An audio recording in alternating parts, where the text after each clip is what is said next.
Desember 2022, jemaah Nabatur and Travel sebanyak satu bus akan berangkat dari Makassar menuju Madinah. Semoga seluruh jemaah Nabatur and Travel diberikan kemudahan dan kelancaran dalam melaksanakan ibadah umroh. Mau umroh suka-suka? Nabatur solusinya. Mau umroh suka-suka? Nabatur solusinya. Dari Bandara Sultan Hasanuddin melaporkan. Assalamualaikum warahmatullahi wabarakatuh. Waalaikumsalam warahmatullahi wabarakatuh. Jamaah, kita ada di mana? Di Thaif. Mau umroh suka-suka? Nabatur solusinya. Mau umroh suka-suka?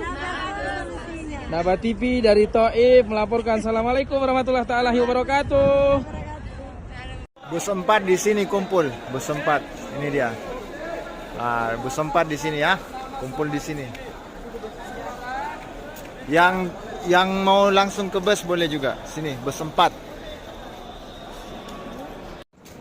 Ini Tower Zamzam. Ini Sofwa. Ini ada pos satpam di sini. Kita terus. Ini hotel kita. Hotel kita ini Burj Jiwar. Silahkan lurus ke sana baru belok kiri masuk hotel.